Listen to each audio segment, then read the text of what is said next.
Dodger officials finally speak about Julio Urias, but now there's an issue with Clayton Kershaw. USC football retains its number 6 ranking, but they lose an offensive lineman. And the Lakers take a flyer on a temperamental backup center. Good morning. I'm James. This is your daily dose of sports and snark for the greatest sports city in the world, Los Angeles. This is the faithful Angelenos Morning Report. It is September 6, 2023. I'm in a terrific mood. My wife, she's been under the weather for the last couple of days. She's starting to feel better. I'm going to go see her in the hospital today. Everything is starting to look up. But let's keep the good vibes going and talk about LA sports. If you like being in the know about LA sports, clickety-clack the like button. Clickety-clack the subscribe button. There's a notification bell. Hit that. It'll let you know we drop new content. Sharing is caring, let people know we exist, and comment, because there's always good stuff to talk about when it's LA. So before we go through the news and notes, a look at the scoreboard. Look, the Dodgers have lost their 4th out of the last 5 games, 6-3 over in Miami. Chris Taylor homered, but that is not the big story, because the Dodgers have this huge lead in the NL West anyway. It's about the postseason, and Clayton Kershaw still has not recovered from his stint on the injured list with forearm inflammation. Now, it's not the problem that it's not pain. We'll get to that in a moment. And it's not my opinion that he hasn't recovered. It's Dave Roberts' opinion.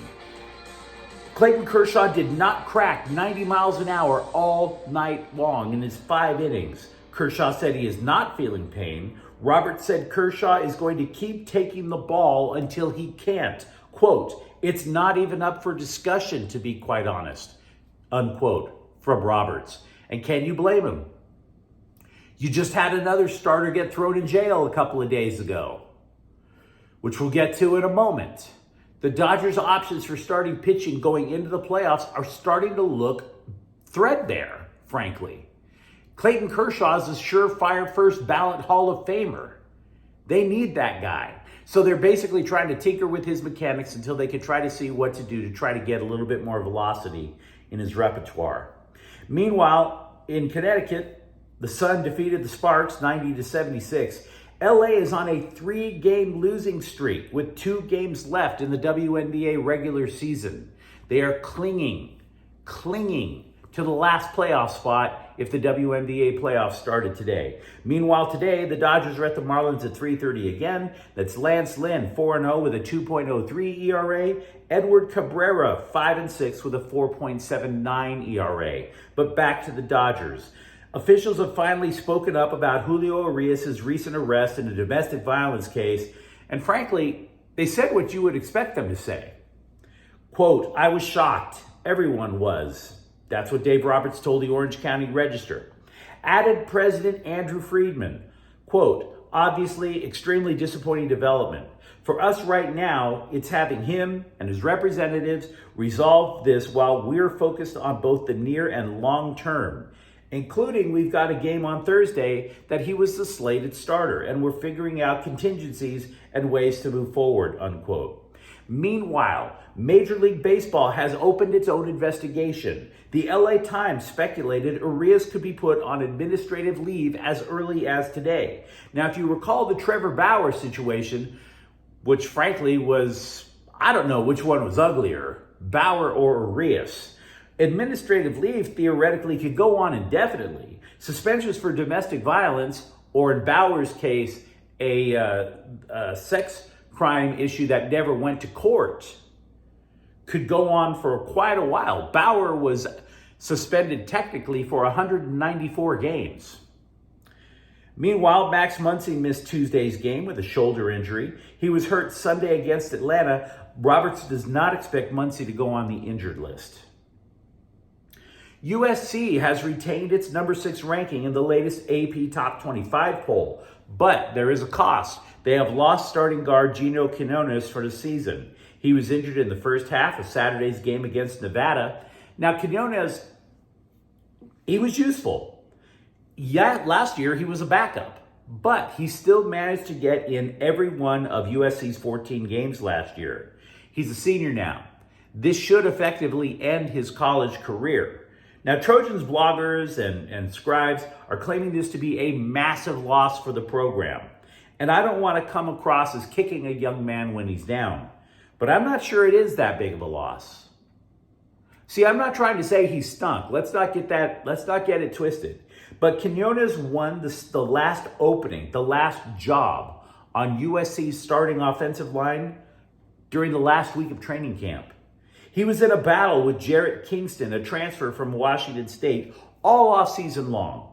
So if you lose a position battle in the last week of camp, wouldn't it follow that if you have to come in, you're not that much of a downgrade? Just saying. Just saying. So next man up over at Heritage Hall. The plus side for the Lakers is that their roster is now complete. The bad news is that the last player on the bench is a known cancer in the locker room. Yikes.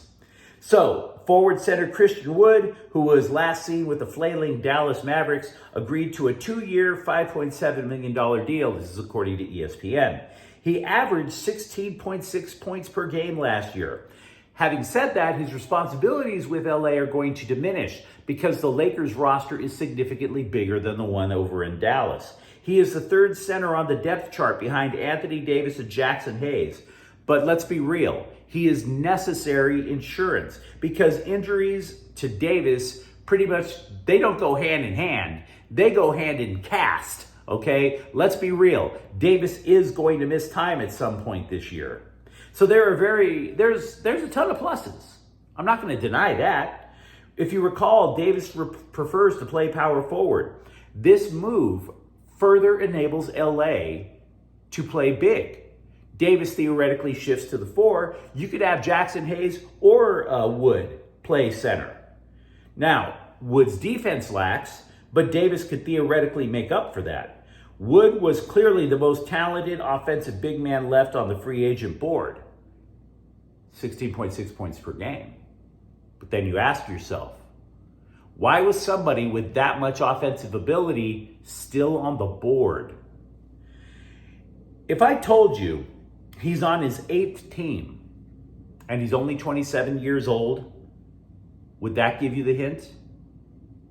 There was an official for one of the franchises that Wood used to play for. The guy went on unnamed, and he told a scribe that if Wood stays with the Lakers for more than a year, it would solidify LeBron James as the greatest locker room leader of all time. Translation: Wood is not a nice guy in the locker room. He's not good for team culture. So let's not fool ourselves. This is big risk, big reward. I'm not saying the guy could tear apart the entire team. The Lakers would cut him if he turns out to be a jerk. But there's some risk involved in this. No question about it. The Athletic has ranked players that are in the running to win the Calder Trophy. That is the NHL's equivalent to the Rookie of the Year. And they slotted Kings' potential defenseman, it's not certain that he's going to make the team, Brant Clark, as the 6th most likely person to win the Calder Trophy. Now, the writer said he couldn't think of the last time a defenseman was as dominant in the OHL as Clark was. Should Clark make the NHL roster, he may be only the 2nd defenseman that LA could trust to quarterback the power play outside of Drew Doughty. He's extremely skilled. He also had a few games like 9 up with the Kings last year. The only reason he didn't stay with the Kings is because they were so strapped against the salary cap. There were rules in place that are almost as Byzantine as the ones in MLS for the Galaxy and LAFC.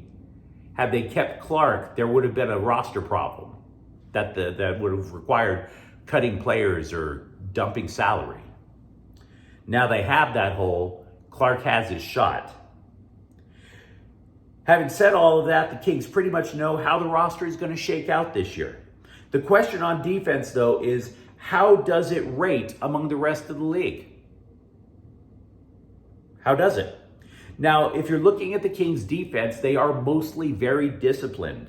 Other than Doughty, you do not see risk-taking from Matt Roy, Vladislav Gavrikov, Mikey Anderson.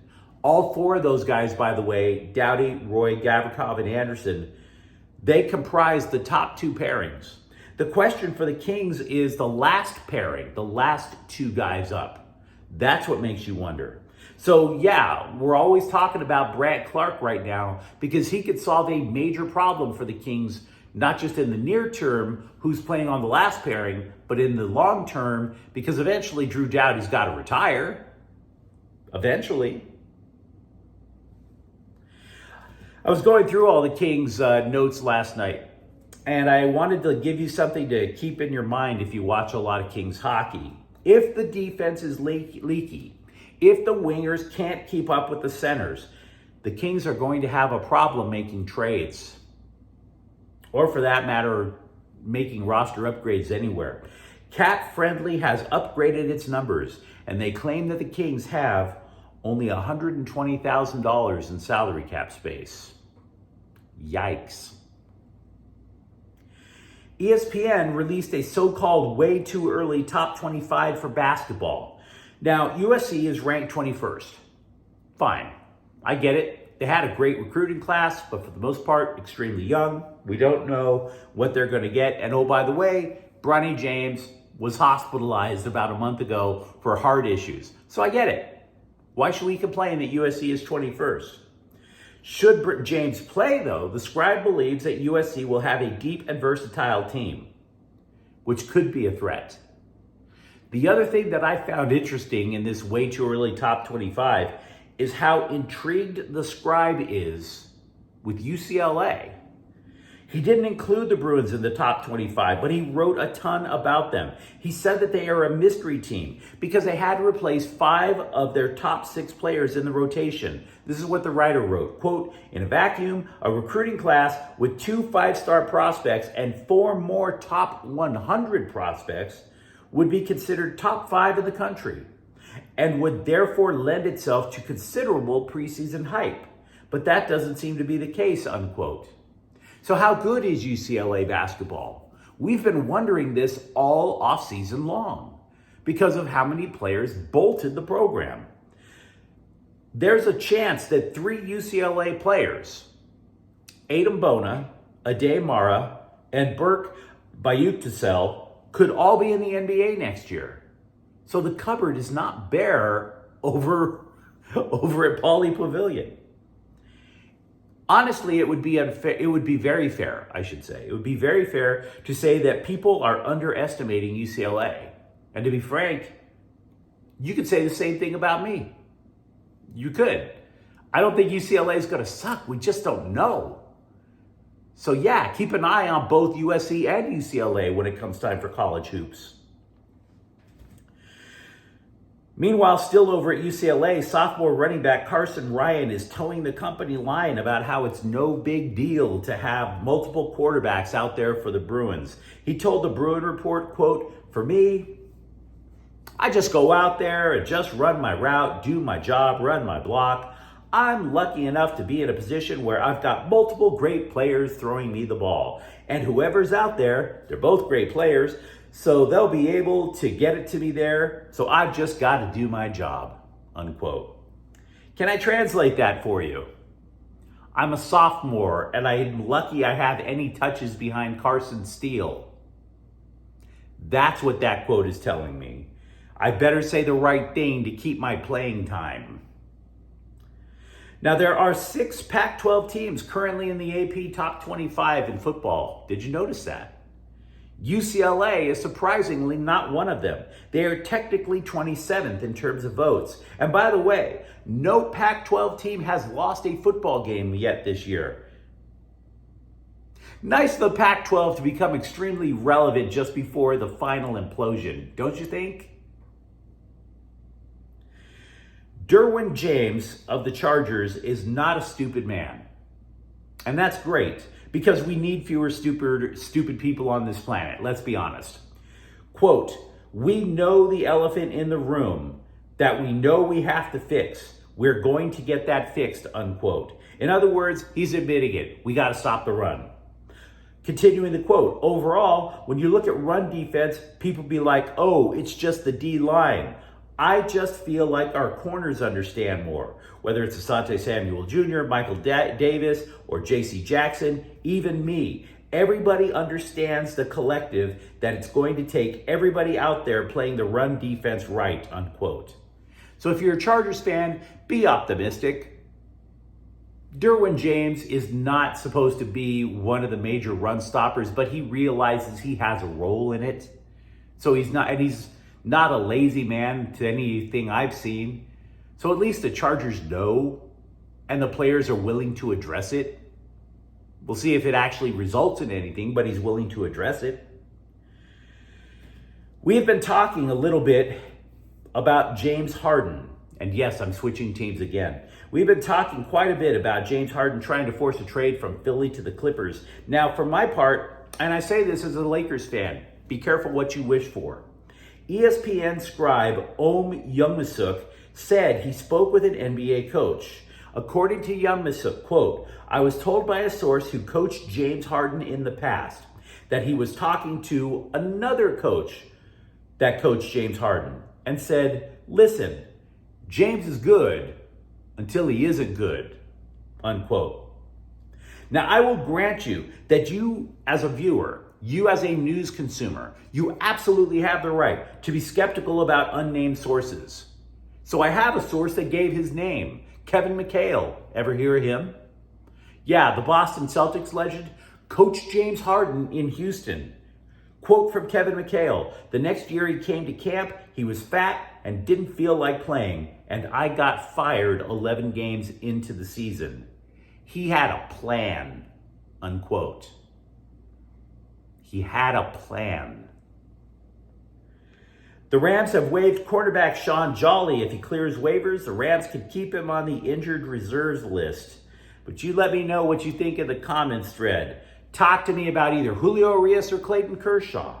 What about USC keeping its number 6 ranking but getting that first important injury out of the way? Yikes. Or for that matter, do you think Christian Wood can actually be a nice guy with the Lakers? And if you enjoyed the content, don't forget to subscribe to Faithful Angelenos. We talk LA sports every single day here.